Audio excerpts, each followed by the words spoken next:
So my ex-husband and I split in 2015, and then we divorced 3 years later in 2018. And after my split from him, that sort of started me on a road of like slowly going off the rails. So much darkness and depression and anxiety just kind of cast into my body like from a really young age. Like 3, 4, 5 serious kind of panic attacks, anxiety, huge fear of death, like as a child. And that was like really young and just kind of got worse and worse and worse as I got older. And it also just felt like there was nobody around me that kind of believed in the potential I had. Kind of like people saw this surface level kind of mental illness and just kind of wrote me off. We had my first son 2006, Kieran came 2008, and we were just, of course, overjoyed, really delighted. We felt like our family was complete, this beautiful strawberry blonde-haired little baby boy. And it was probably about 3 months in that we realized that Kieran, there were some challenges that we began to notice.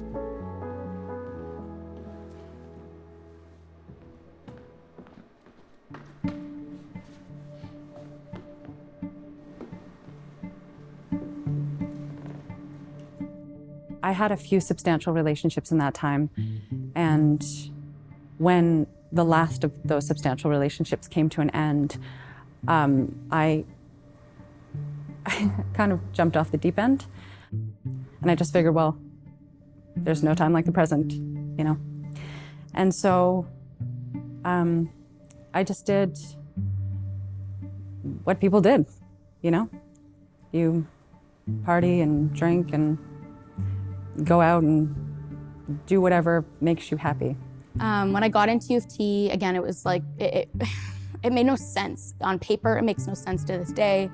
Logistically speaking, made no sense. It was God. There's no way around it. And I was underqualified in almost every category. And so when I got there, I think, okay, this is gonna be a pivotal moment for me. And so there was this course on the mandate you had to take if you declared a major in environmental studies, which I did. You had to take this environmental theology course at U of T. And the professor was this Christian theologian or environmental theologian. And I just remember I really loved, like his demeanor was so kind and compassionate, and I was really drawn to it. I have Indigenous ancestry on my paternal father's side, and he found out about that and was just like, have you ever learned anything about it or what Indigenous people have to say about Creator and about the land? And I was like, no, I've never really like gone into it much. And so I think he sensed that God was like just knocking on my mind. And he was like, well, there's this Indigenous Christian church on campus. Why don't we just go every Wednesday? Did not want to go, horrifying anxiety. But because it was a professor, I cared and he seemed to care. I was like, I owe it to him to go. And so that was pivotal. This Christian environmental theologian pouring in, sensing God's knocking and God just continuing to kind of put those people in my life. Again, this upward trajectory. And I can still vividly remember Kieran in this kind of jungle area at the Seattle Zoo, like pounding on this drum, having the best time, this broad smile on his face. And then just a few days later, it was like his face, he lost all control of his face on one side. So we brought him into the hospital. They were doing lots of tests, trying to work out what was going on. And I remember the doctor walking into Kieran's room. My wife wasn't there, it was just me, and saying, you know, we just need to let you know. And we found a mass right by his brainstem. And yeah, if it wasn't treated, it would probably kill him within 6 weeks. And that for me was really challenging because I felt like I hit a point with all that had been happening over that period of years where some kind of really deep-seated questions around the goodness of God began to surface for me. I never dealt with those questions myself. I pushed them down. But at this point when Kieran was diagnosed with cancer at 3 years old, I couldn't keep those questions down anymore. And I found myself saying, like, God, how can you be good?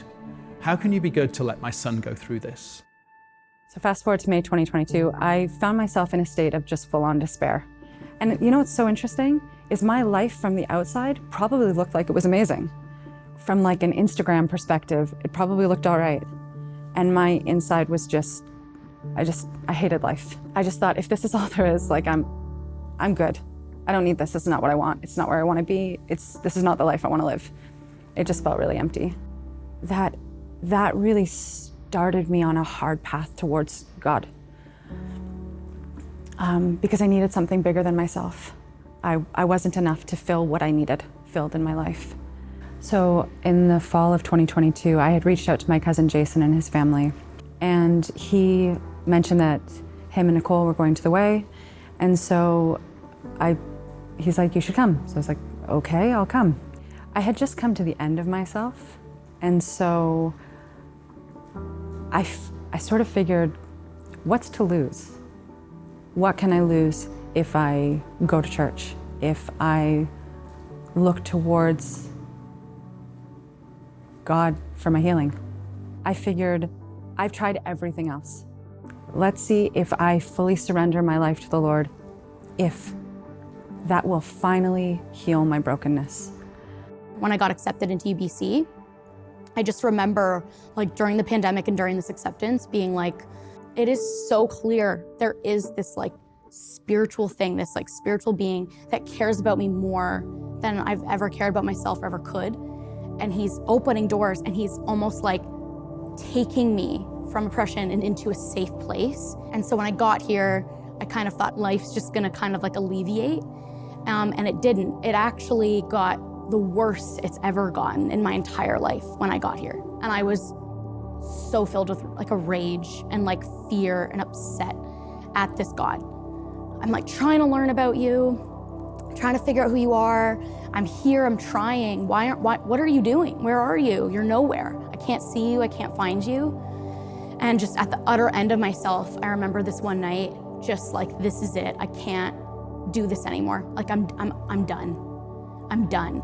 And just so viscerally, the voice of God in my ear, if you can just give me everything that you've got and just trust me, I promise you, it's gonna be like nothing you've experienced yet. I promise you, there's so much goodness to come. I love you, Atlanta.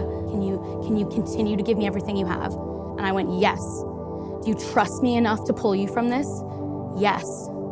And then the weight just released. It just went off my body, and it was like, whew. It was around that time that I got an invitation to go to a conference, and it was a conference for people going through really challenging circumstances. All through that whole conference, the whole weekend, I felt like every word that was spoken bounced off me. Nothing went in, nothing touched my heart at all. And then it got to the very, very end of the conference, and literally the last 5 minutes of the conference, and the speaker just said very quietly at the end, if anybody would still like to be prayed for, raise your hand. I closed my eyes, I raised my hand, and after about 10 or 15 seconds, I felt a hand on my shoulder. And I just heard these words spoken to me. It was from a lady, and she said, I just love the way you love Kieran. And in that moment, the Holy Spirit began an incredibly deep work in me. All of those questions around the goodness of God, all of that sadness, that anger, that disappointment that I'd carried buried down for over 10 years, it not only began to surface, but the Holy Spirit began to really meet me in it. And the Holy Spirit did something so incredibly beautiful. He said to me this, he said, David, you know, with Kieran, you carry him everywhere he needs to go. Anytime he needs anything, you've already thought about it. And that's what I've been doing with you. That's what I've been doing with you for the last 10 years. You may not have seen it, but I've been carrying you. And something broke in me that day, and I wept and wept and wept. And what was so beautiful was at the end of that time, I knew something had changed within my spirit. I knew that God had done something in terms of my knowledge of the goodness of God. The process of rooting out the things in my life was awful. It was absolutely excruciating. But throughout the painful experience, I had an unfathomable amount of peace. It seems like the two shouldn't be able to coexist. There's that old Footprints. Do you know what I'm talking about? You know, like, there's only one set of footprints. God, you left me.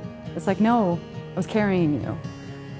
And I'm not gonna lie, I think it's really cheesy, but it's also true. And that's what it was like. was like when I couldn't hold my own head up, he held it. It took three years of pruning and fine-tuning, of lessons and hardship and breakthrough. And instead of the most simple gift you could give somebody of like, I'm just gonna remove your depression overnight, you're good, you're done. He's like, I'm gonna give you skills and equipment, testimony, courage, bravery, strength. I'm gonna give you all of this, and I'm gonna alleviate the depression and the anxiety. It just felt like, wow, I get to live a life freed from this and have all of the knowledge and godly wisdom, and I get to fully understand what loving you is like, what loving Jesus means, that you love me and you want me freed from these chains that have been chained to my whole life. The next 6 months were really, really difficult. You know, Kieran deteriorated over that time. And by the Easter of 2017, we were living in Canuck Place with him, knowing that we were getting towards the end of his life. And I still remember the moment that he passed away that morning.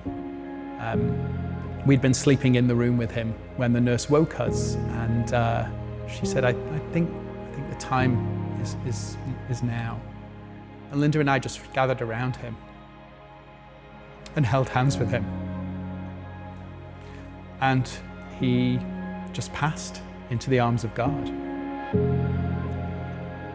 And it was a sacred moment. It was a moment of really knowing that Jesus was present in the room. You know, it's hard for people to see beauty in death. But I think as followers of Christ, we carry an entirely different perspective because Jesus is right in the midst of that.